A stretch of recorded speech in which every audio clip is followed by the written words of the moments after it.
Hey, this is Villain. We're interviewing people on the street with the Villain Report. Hi, gentlemen. What's your names? My name is David Strong. David? Charles Street. Charles? All right, guys. Have you been part of the protest, or did you just here at the food truck tonight? Well, to be honest, I just came up to get a burger, me and my partner, but, I've been following, So, my whole take on it is that the thing that needs to be done is not a black or white issue. Yeah. Are you able to speak up a little bit? I said to me, it's not a black or white issue because a human being is a human being, and we all believe that. The topic should be how we need to restructure the whole police organizations around the country because this is an ongoing, reoccurring event that happens. And, I think the protest represents, okay, you know what, we're not going to sweep this under the carpet anymore. So I think that, not necessarily that there's an incident with the police or something against the police. It's that individual cop that chose to do that to everybody. Yeah. So I'm saying we need to restructure the police department to where can't anybody get on the force and they have to go through all sorts of psychological testing and questioning and stuff like that before they can even be allowed to wear a gun and have the right to stop and do what they want to do. Yeah. I appreciate that nuanced point of view because I'm a white guy. I'm bald and I'm skinny and tall, man. I cannot tell you guys how many times I just get accused of being a racist and just assume that I'm some white supremacist. I hate that narrative, man. So it's nice to hear when you're talking about. That's the way I see this issue. This is sure there's racism, we need to deal with that, but there's also the police brutality issue. The corruption issue.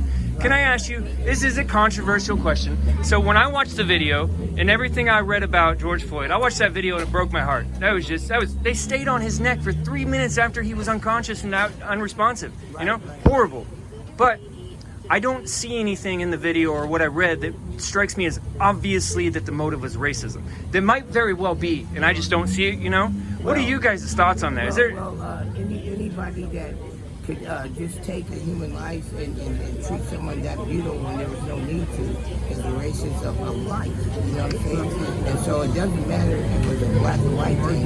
It's effed up cop that got the perfect opportunity to kill someone of African American descent and thought he could get away with it. But see, that goes back to the basic thing I said about there has to be restructuring of the department where there people control, a people board to say yay or nay, so we have all input from, all sides. Well, you think, just like, they got to go to court before they can be on the force. Yeah. Period. And like me, I was raised in Bellevue, Washington, around all white people, so I grew up with racism. Me and my brothers were the only blacks in the whole school in Bellevue, Washington, and I felt like an outcast.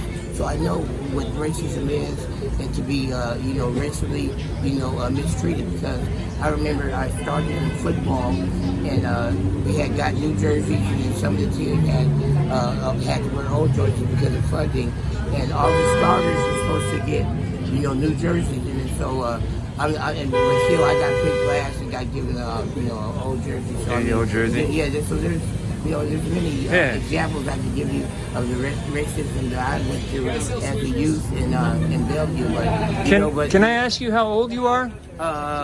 Yes.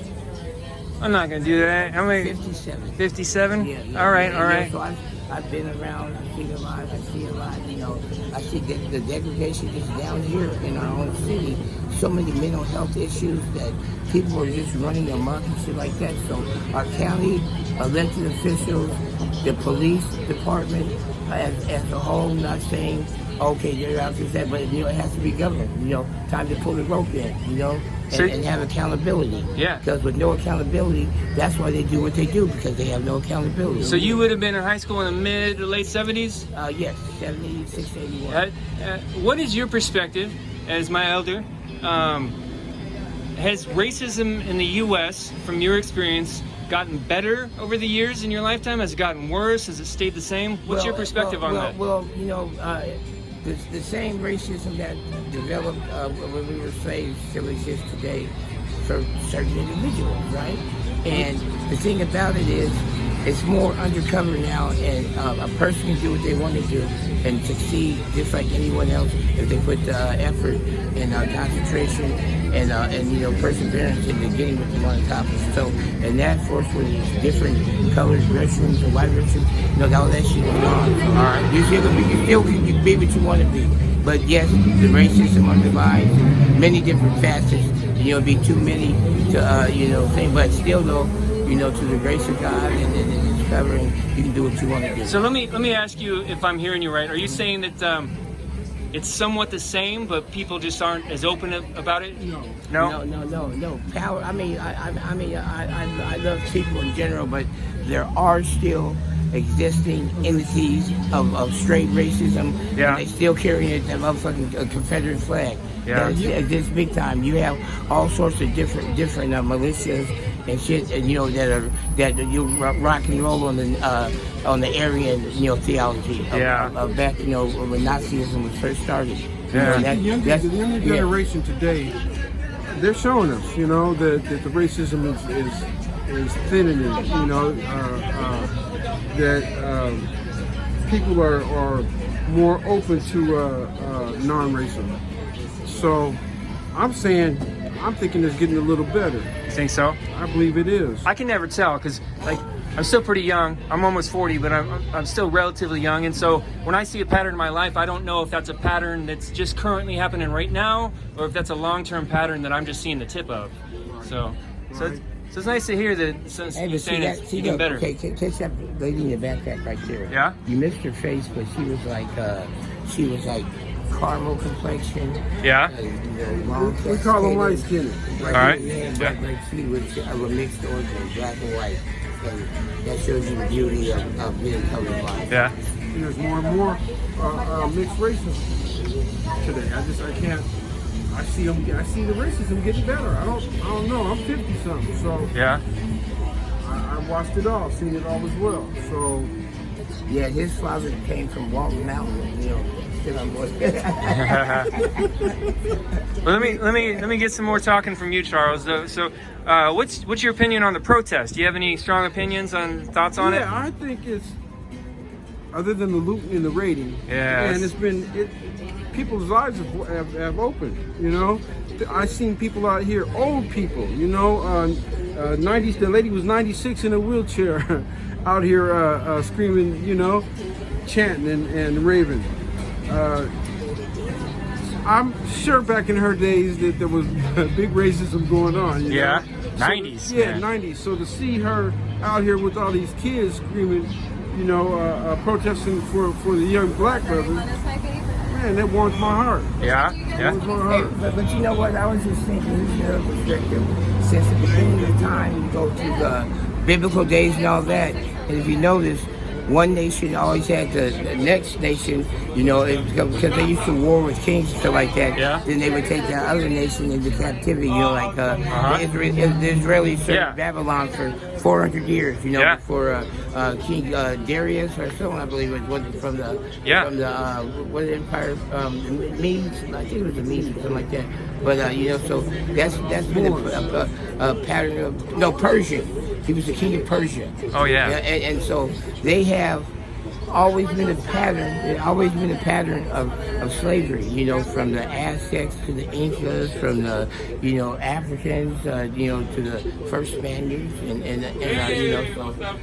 that's just a part of history and society, not a black and white thing, but a worldwide thing. I agree with that. Something that bothers me is when, like, I know America's got its problems, just like any country, any nation does. But like when they blame America for being just the perpetuators of. If there's a country to pick, America is it.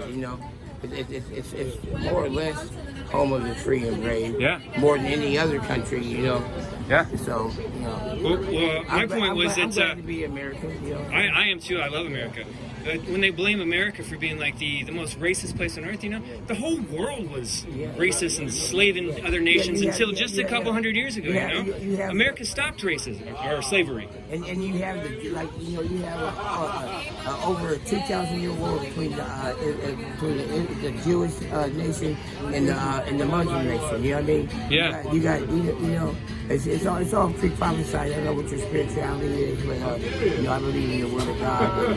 So it's all documented. You know what I'm saying? And I ask myself every day, is this going to be Armageddon? Because it can go crazy. You know what I mean? Yeah. You know, we set up Mad Max camps and shit, man. Yeah, I think a lot of people that have that in the back of their minds right now. I saw a meme the other day. It showed those people from the Preppers show, and they have their gas masks on, and they're all, and everybody's saying, "Oh, it's not so weird now, are they?" I think I feel like I came to a party or something, man. I ain't seen so many people and it's so long a time, man. It's like, man, I'm like, hey, I feel like I got to go out. Siri said it a month ago. A lot of us didn't catch it, but if you asked Siri who bring COVID-12, she would tell you.